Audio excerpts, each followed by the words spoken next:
Selamat pagi, anak-anak yang saya kasihi dan juga rekan Bapak Ibu yang saya kasihi.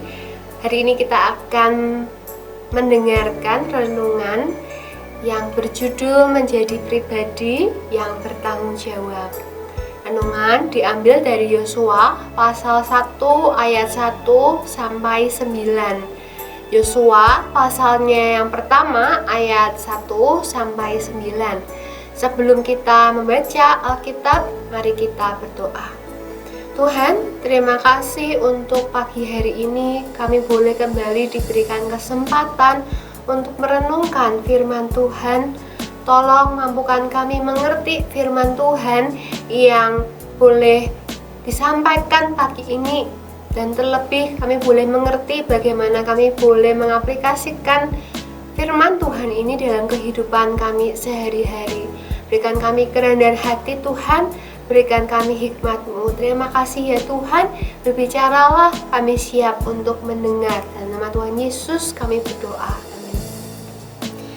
Yosua pasalnya 1 ayatnya yang ke-7 saya akan bacakan. Hanya kuatkan dan teguhkanlah hatimu dengan sungguh-sungguh. Bertindaklah hati-hati sesuai dengan seluruh hukum yang telah diperintahkan kepadamu oleh hamba-Ku Musa. Janganlah menyimpang ke kanan atau ke kiri, supaya engkau beruntung kemanapun engkau pergi. Ya, Bapak Ibu Saudara, tentu dalam kehidupan sehari-hari, dimanapun kita berada, ada tanggung jawab yang harus kita lakukan. Masalahnya, makin kesini ada banyak orang yang justru melepas tanggung jawabnya atau melempar tanggung jawabnya ke orang lain. Nah, sebenarnya bagaimana sih maksudnya tanggung jawab? Tanggung jawab adalah tahu dan melakukan apa yang Allah harapkan dan apa yang sesama kita harapkan. Ya, dari kita tuh benar-benar tahu dan melakukannya. Sehingga bukan hanya strict to the rule, tetapi kita boleh juga menjadi orang yang kasih seperti Allah kita, Allah yang adil dan juga Allah yang penuh dengan kasih. Nah, bagaimana kita menjadi pribadi yang makin hari makin bertanggung jawab? Kita mau sama-sama hari ini belajar dari Yosua.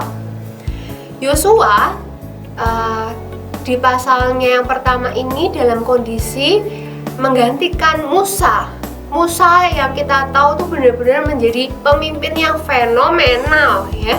Kenapa fenomenal? Iya, Musa dipakai Tuhan luar biasa, menyatakan mujizat Tuhan di hadapan Firaun yang mengubah air menjadi darah, mengubah tongkat itu menjadi ular dan segala macamnya, serta membawa bangsa Israel melewati laut merah di tanah yang kering. Musa begitu diagungkan oleh bangsa Israel. Musa benar-benar kepemimpinannya begitu kuat. Dan Yosua masih muda. Tidak mudah bagi Yosua untuk mengemban tugas maupun tanggung jawab yang baru ini. Apalagi belum banyak orang yang melihat apakah Tuhan itu benar-benar menyertai Yosua seperti Tuhan menyertai Musa. Pada masa itu, jika seorang nabi kata-katanya itu tidak terbukti atau tidak terjadi, itu merupakan bukti bahwa dia tidak disertai Tuhan dan dia bukan merupakan nabi yang sejati. Nah, ini merupakan sesuatu hal yang cukup besar dan berat buat Yosua, gitu ya. Apalagi memimpin bangsa Israel generasi kedua yang hanya mendengar dari kata nenek moyangnya, dari kata orang lain saja bahwa kita punya Allah yang luar biasa, kita punya Allah yang sanggup melakukan banyak mujizat. Karena generasi kedua ini adalah generasi yang tetap hidup dan tidak mengalami kematian. Kan bangsa Israel itu bersungut-sungut terus di hadapan Tuhan, dan akhirnya Tuhan menghukum generasi pertama Israel yang keluar dari tanah Mesir dengan berbagai macam hal sehingga mereka tidak bisa masuk ke tanah perjanjian. Nah, yang boleh masuk adalah generasi kedua yang umurnya 20 tahun ke bawah ya. Nah, ini adalah generasi kedua tersebut. Nah, Masalahnya generasi kedua ini benar-benar hanya mendengar dari kata orang sekali lagi. Nah, mereka juga belum mengenal siapa sih Yosua. Mereka hanya mendengar juga, ya. Mungkin ada yang satu pantaran, tapi banyak yang mungkin juga mendengar bahwa Yosua ini adalah salah satu orang yang tetap percaya kepada janji Tuhan, walaupun melihat ya apa yang terjadi di tanah Kanaan waktu Tuhan memerintahkan 12 pengintai itu pergi untuk mengintai tanah perjanjian.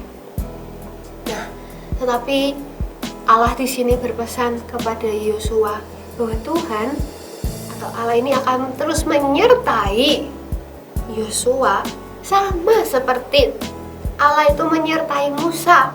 Tapi satu hal ya yang perlu Yosua lakukan ya, bahwa ia tidak boleh berjalan ke kanan ataupun ke kiri selain di jalannya Tuhan, selain mengikuti perintah Tuhan. Nah, Yosua benar-benar mengemban tanggung jawab yang Tuhan berikan, yang Tuhan percayakan. Dan akhirnya Tuhan itu membawa Yosua menjadi pemimpin yang dibuktikan disertai Tuhan. Setelah pasalnya yang pertama, kita boleh melihat mujizat yang Tuhan nyatakan lewat kepemimpinannya Yosua. Dengan cara Yosua bisa memimpin bangsa Israel menyeberangi sungai Yordan yang disebut sungai kematian. Kenapa? Karena arus airnya begitu deras dan alat yang paling canggih pada masa itu pun tidak bisa menolong seseorang untuk bisa melewati sungai Yordan tersebut. Tetapi Allah menyertai Yosua, Allah menyertai bangsa Israel, dan mereka boleh berjalan di tanah yang kering seperti Allah menyertai bangsa Israel generasi pertama di Laut Teberau atau Laut Merah.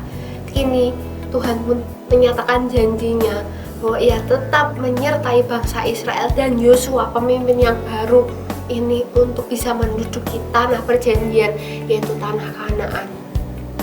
Tanggung jawab yang Yosua emban itu menjadi ringan ketika ia boleh tetap ada di tracknya Tuhan.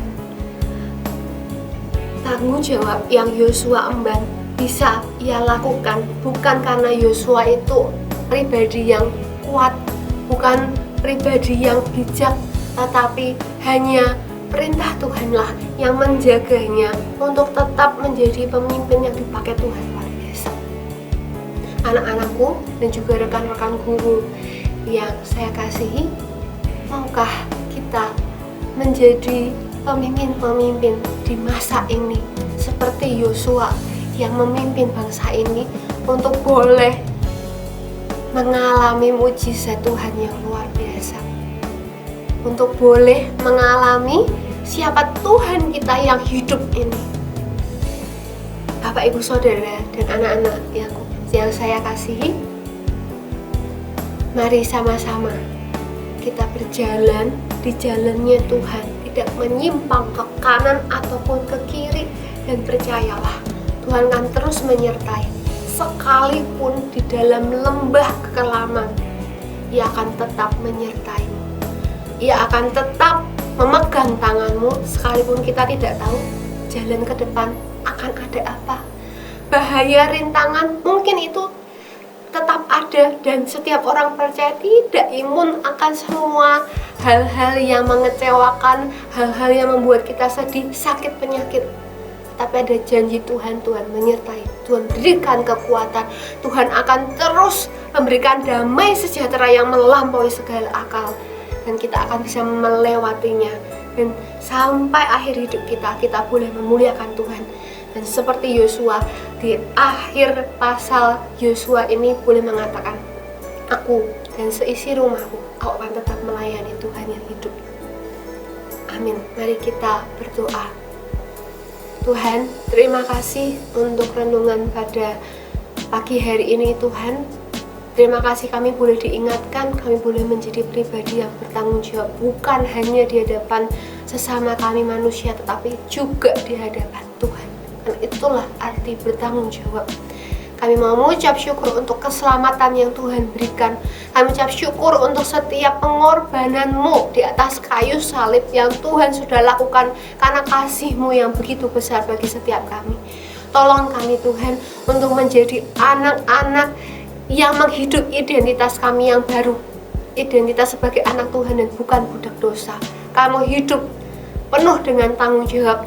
Kami mau hidup di jalannya Tuhan, sehingga kami boleh ditolong untuk menjadi pribadi yang terus menjadi pribadi yang bertanggung jawab. Terima kasih ya Tuhan. Ada banyak hal yang bisa membuat kami lemah, ada banyak hal yang bisa membuat kami kecewa, ada banyak hal yang tidak sesuai dengan harapan kami, ada banyak hal yang menjadi rintangan di depan kami. Tapi bersama Tuhan, jika kami boleh di jalannya Tuhan, kami percaya ada kekuatan, ada damai sejahtera, ada penghiburan yang akan memampukan kami dan boleh menyatakan siapa Tuhan yang hidup dalam kehidupan kami ini. Terima kasih Tuhan Yesus, biarlah hidup kami yang singkat, hidup kami yang sementara ini memuliakan Tuhan. Dalam nama Tuhan Yesus kami berdoa, amin.